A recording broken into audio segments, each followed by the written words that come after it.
Hello, नमस्ते, आदाब। मैं हूं हर्षिता और आप देख रहे हैं मैटिनी शो। मैटिनी शो में हमारे आज के सेगमेंट का नाम है कहाँ गए ये लोग।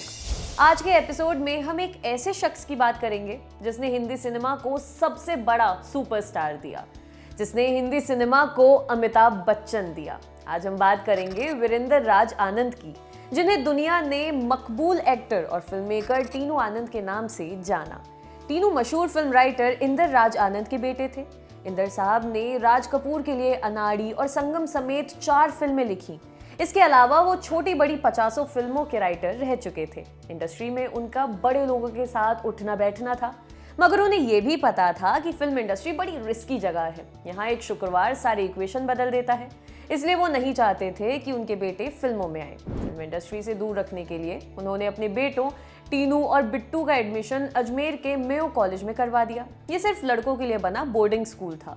जब कॉलेज से लौटने के बाद टीनू ने अपने पिता को बताया कि वो फिल्म मेकर बनना चाहते हैं, तो इंदर साहब का पारा चढ़ गया। मगर थोड़े ही दिनों में उन्हें ये समझ आ गया कि ये लड़का फिल्मों के अलावा कुछ और नहीं करेगा।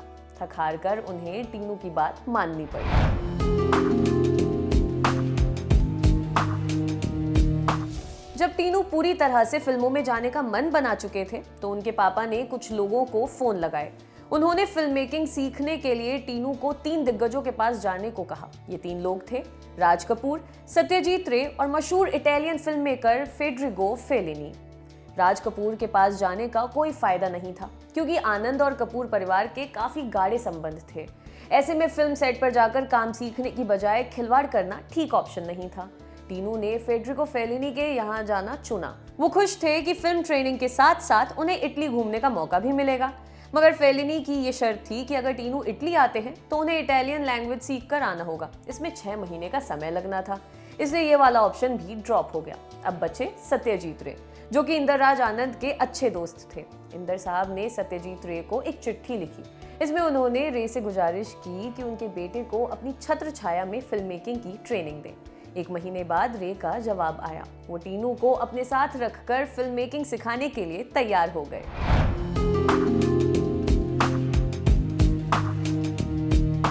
जब तक सत्यजीत रे की चिट्ठी का जवाब आता, उतने समय में टीनू आनंद ने एक फिल्म साइन कर ली थी।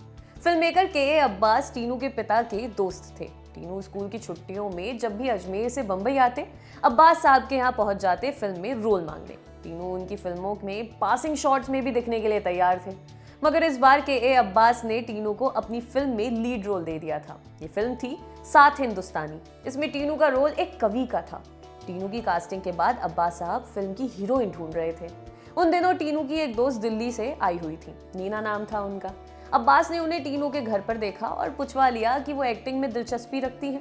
नीना फिल्म में काम करने को तैयार हो गई। एक दिन नीना ने टीनू को अपने एक दोस्त की फोटो दिखाई। नीना ने बताया कि यह लड़का कलकत्ता में रहता है और एक्टिंग करना चाहता है। अब्बास साहब से पूछकर देखो कि क्या इसका कुछ हो सकता है। टीनू अपने एक इंटरव्यू में बताते हैं कि उन्होंने जब वो फोटो देखी, उसमें उन्हें एक लंबा सा लड़का नजर आया जो विक्टोरिया मेमोरियल के बाहर खड़ा था। टीनू ने वो फोटो के अब्बास साहब को दिखाई। अब्बास साहब की एक शर्त थी। शर्त ये कि फोटो में दिख रहे इस लड़के को अगर एक्टिंग करनी है तो ऑडिशन के लिए अपने खर्चे पर कलकत्ता से बंबई आना होगा। अब्बास ने यह भी कहा कि उन्हें नहीं पता कि ऑडिशन कब तक हो पाएगा, इसलिए जब तक ऑडिशन नहीं हो जाता तब तक उस भावी एक्टर को अपने ही खर्चे पर बंबई में ठहरकर इंतजार करना होगा। अमिताभ को ये सारी शर्तें मंजूर थीं। वो अगले कुछ दिनों में कलकत्ता से बंबई आ गए। टीनू अमिताभ को अब्बास साहब से मिलाने उनके ऑफिस ले गए, मगर देरी होने की बजाय उसी दिन शाम को अमिताभ का काम बन गया कि अब्बास ने टीनू आनंद को एक काम दिया। काम ये था कि उन्हें अमिताभ बच्चन को सिर्फ 5,000 रुपए में फिल्म सात हिंदुस्तानी के लिए साइन करना था। फिल्म में अमिताभ को लीडिंग मैन यानी कवि के दोस्त का रोल दिया गया था, मगर उस दौर के लिहाज से भी सपोर्टिंग एक्टर को दी जाने वाली ये बेहद कम फीस थी। अमिताभ किसी भी हाल में एक्टिंग करना चाहते थे, इसलिए उन्होंने ये ऑफर स्वीकार कर लिया। जब तक ये सब होता तब तक इंदर साहब को सत्यजीत रे का जवाब आ गया। वो टीनू को फिल्म मेकिंग ट्रेनिंग देने के लिए तैयार थे। ऐसे में टीनू को फिल्म सात हिंदुस्तानी में लीड रोल छोड़कर कलकत्ता जाना पड़ा। इसके बाद जो रोल टीनू आनंद करने वाले थे, अब उस कवि वाला लीड रोल अमिताभ बच्चन को मिल गया था। ये लीड रोल में अमिताभ बच्चन के करियर की पहली फिल्म थी। 1969 में आई फिल्म सात हिंदुस्तानी में अमिताभ के साथ उत्पल दत्त, जलाल आगा और अनवर अली जैसे एक्टर्स ने काम किया था।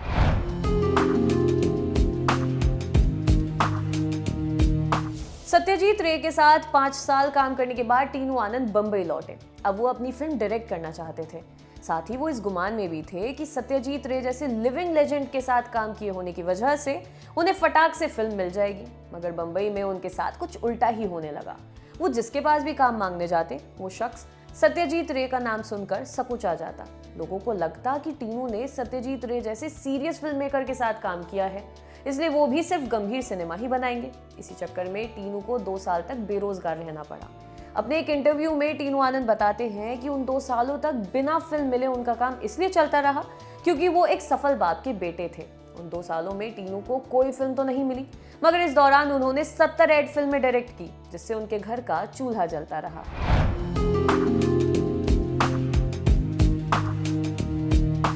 टीनू आनंद अपने तमाम इंटरव्यूज में खुलकर बताते हैं कि उन्होंने बेशक सत्यजीत रे जैसे मास्टर आदमी के साथ काम किया हो, मगर उन्हें फिल्म मेकिंग के गुर एक्शन डायरेक्टर वीरू देवगन ने सिखाए। टीनू बताते हैं कि वीरू ने उन्हें वो सब कुछ अनलर्न करने के लिए कहा जो वो सत्यजीत रे इंस्टीट्यूट से सीख कर आए थे। वीरू ने उन्हें गुरु ज्ञान देते हुए कहा कि अगर हिंदी फिल्म इंडस्ट्री में काम करना है तो बिना हीरो के काम करना सीख लो। इससे उनका मतलब था कि टीनू को वो ट्रिक्स सीखनी चाहिए जिससे वो सेट पर हीरो की एब्सेंस में भी शूटिंग जारी रख सकें। टीनू ने वीरू की सिखाई बात सुनी और उसे अमल में लेकर आए। अब वो अपनी फिल्में हीरो के डुप्लीकेट लोगों के साथ शूट कर लेते थे। अब उन्हें सिर्फ उन्हीं सीन्स में हीरो की जरूरत पड़ती थी जहां हीरो को स्क्रीन पर आकर डायलॉग बोलना होता था। टीनू अपनी इस कला का एक नायाब नमूना पेश करते हुए एक किस्सा सुनाते हैं। बकौल टीनू, एक बार अमिताभ डबिंग स्टूडियो में अपने सीन्स डब करने आए हुए थे। यहाँ उन्होंने अमजद खान के साथ उनका एक सीन दिखाया, जिसे देख अमिताभ हैरान परेशान रह गए। अमिताभ बार बार सिर्फ एक ही बात कहते, मैंने तो कभी अमजद के साथ ये सीन शूट ही नहीं किया। अब तो टेक्नोलॉजी की मदद से इस तरह की चीजें होना आम बात है, मगर 70-80 के दशक में इस तरह की टेक्निकलिटी को इस्तेमाल में लाना फिल्म मेकर्स के लिए गौरव की बात होती थी।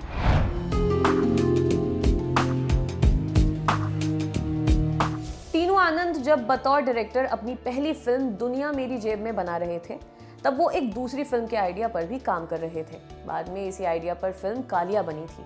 खैर, कालिया की स्क्रिप्ट पूरी करने के बाद टीनू ने इसकी कहानी कई एक्टर्स को सुनाई, मगर कोई इस फिल्म में काम करने को तैयार नहीं हुआ। इसके बाद टीनू ने सुपर बिजी अमिताभ के पीछे दौड़ना शुरू कर दिया।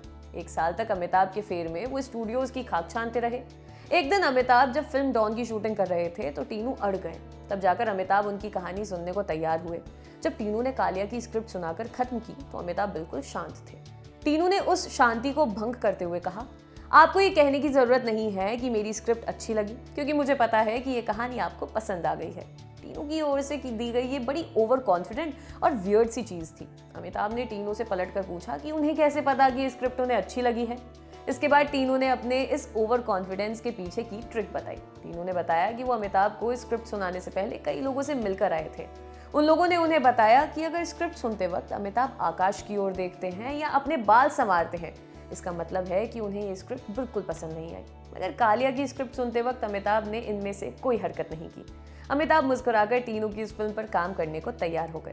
कालिया के बाद अमिताभ ने टीनू के डायरेक्शन में बनी शहंशाह और मैं आज़ाद हूँ जैसी फिल्मों में काम किया। जब अमिताभ ने अपनी प्रोडक्शन कंपनी शुरू की, तब उन्होंने मेजर साहब नाम की फिल्म डायरेक्ट करने के लिए टीनू को ही बुलाया।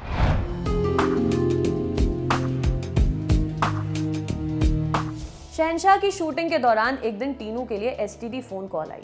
ये फोन मद्रास से एक्ट्रेस सारिका ने किया था। तब तक सारिका और कमल हासन शादी कर चुके थे। बतौर एक्टर टीनू की जो पहली फिल्म थी उसमें नसीरुद्दीन शाह, अमोल पालेकर और सारिका ने भी काम किया था। हालांकि वो फिल्म कभी रिलीज नहीं हो पाई, इसलिए सारिका और टीनू की जान पहचान पुरानी थी। सारिका ने बताया कि कमल हासन पुष्पक नाम की एक फिल्म प्लान कर रहे हैं। इस फिल्म में एक रोल के लिए अमरीश पुरी से बात हुई थी, मगर वो बहुत व्यस्त होने की वजह से ये फिल्म नहीं कर पाएंगे। उस रोल के लिए एक्टर्स तलाशने के दौरान कमल की नज़र टीनू की फोटो पर पड़ गई। अब वो इस रोल में उन्हें कास्ट करना चाहते हैं। सारिका चाहती थी कि टीनू अगले ही दिन चेन्नई चले आए। टीनू ने बताया कि वो अमिताभ बच्चन के साथ काम कर रहे हैं, इसलिए वो नहीं आ पाएंगे, मगर कमल हासन की रिक्वेस्ट को मना नहीं कर पाए। इसके बाद टीनू अमिताभ से बात करने गए। टीनू के एक दिन के लिए मद्रास जाने से अमिताभ को कोई दिक्कत नहीं थी। इस तरह से फिल्म पुष्पक में टीनू आनंद को एक जरूरी किरदार निभाने का मौका मिला। पुष्पक की शूटिंग के दौरान कमल हासन ने टीनू को अपनी एक फिल्म के बारे में बताया। कमल ने बताया कि वो मणिरत्नम नाम के एक नए लड़के के साथ नायकन नाम की एक फिल्म बना रहे हैं। उन्होंने उस फिल्म के लिए 10 दिन की शूटिंग की है। उन्हें लगता है कि ये फिल्म तमिल ही नहीं बल्कि इंडियन सिनेमा के लिए मील का पत्थर साबित होगी। कमल ने बताया कि उस फिल्म में एक बड़ा शानदार रोल है। उसके लिए उन्होंने मणिरत्नम को टीनू का नाम सुझाया है। टीनू ने यह बात हंसी हंसी में निकाल दी, मगर कमल इसे लेकर बहुत सीरियस थे। उन्होंने टीनू से कहा, अगर ये रोल वैसा ही उभर कर आता है जैसा हमने इसे प्लान किया है तो आप मद्रास की सड़कों पर कभी घूम नहीं पाएंगे। और हुआ भी यही। जब टीनू आनंद, पुष्पक और नायकन जैसी फिल्मों की रिलीज होने के बाद मद्रास की सड़कों पर निकले तो पब्लिक उनके पीछे दौड़ रही थी। टीनू फिल्म मेकर से कब इतने पॉपुलर एक्टर बन गए उन्हें खुद भी पता नहीं चला।